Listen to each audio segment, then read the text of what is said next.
morning and welcome to Frank's School, 26th day, 7th year, first video.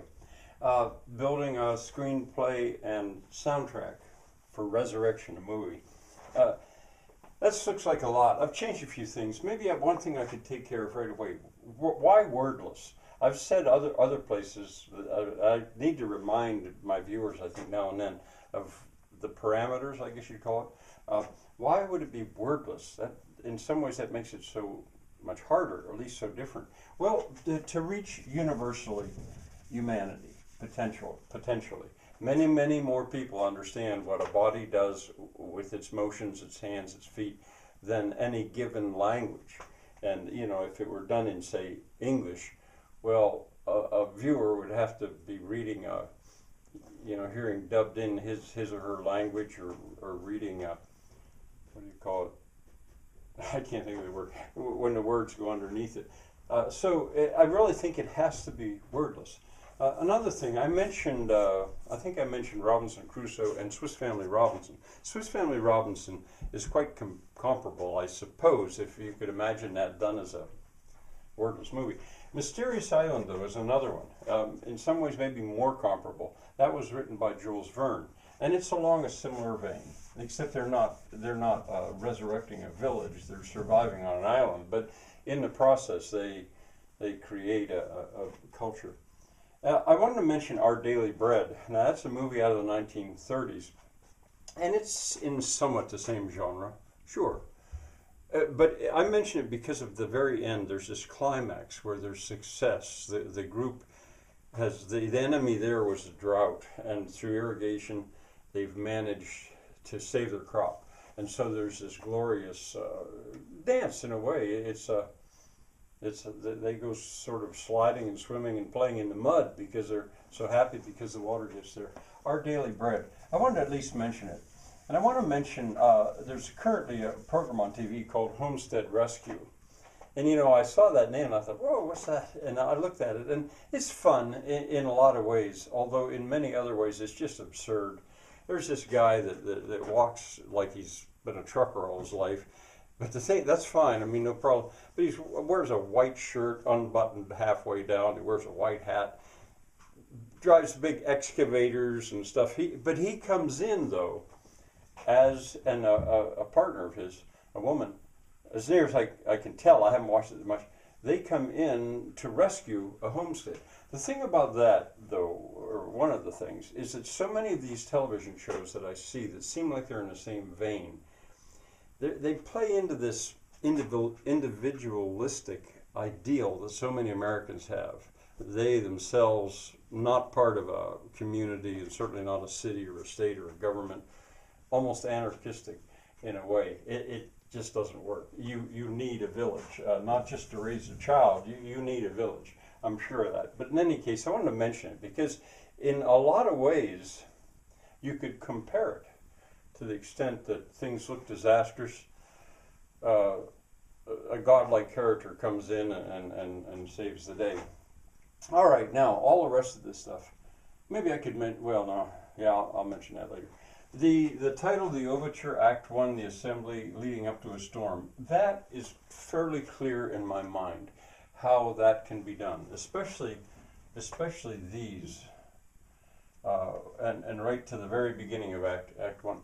Those are clear in my mind, and I'm going to undertake to get ready for that, and maybe even be able online to present something to show that. And I need to do it really right now because the weather continues to be horrible here.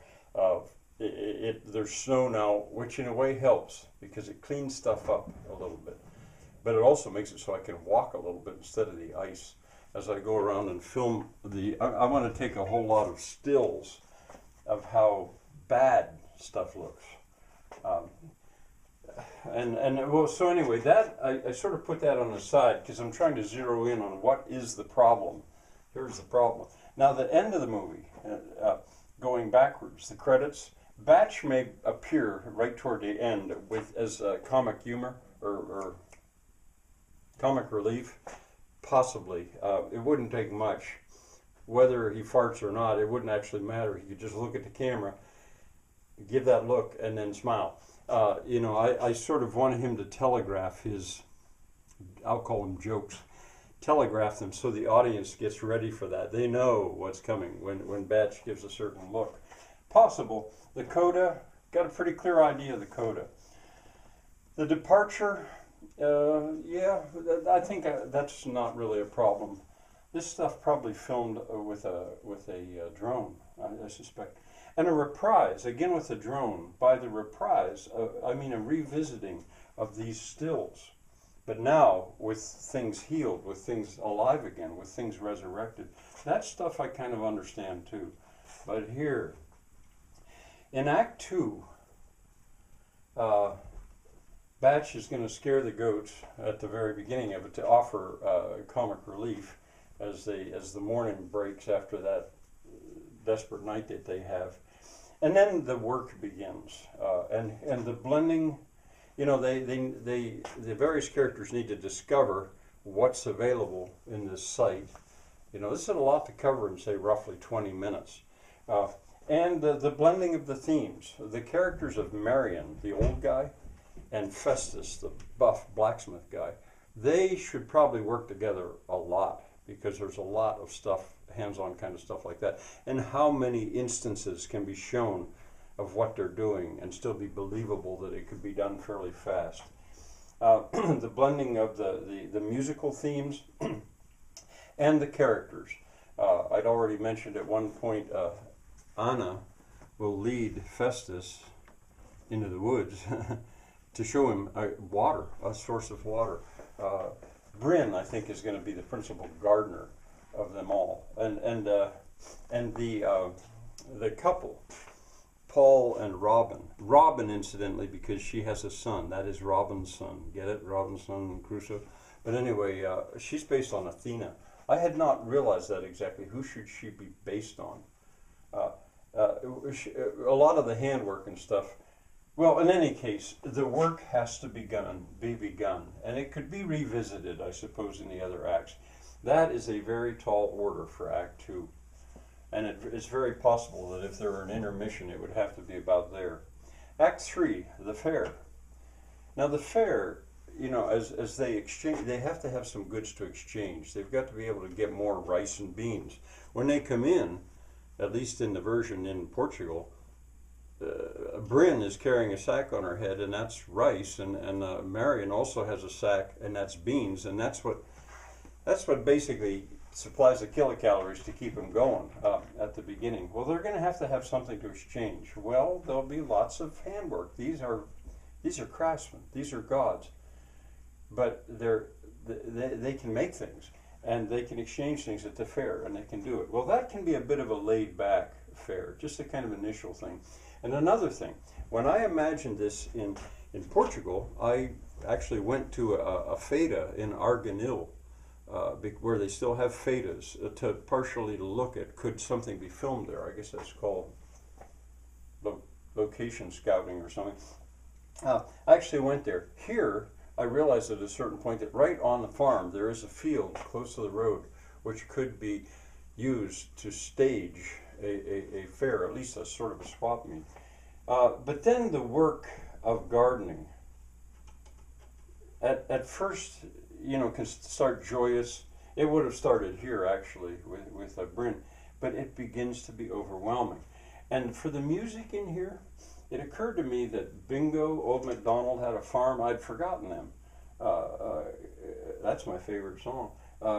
Country Gardens, Happy Farmer, Oats, Peas, Beans, and Barley Grow. They could probably be done as a medley. I remember that word, medley, to deal with the gardening part.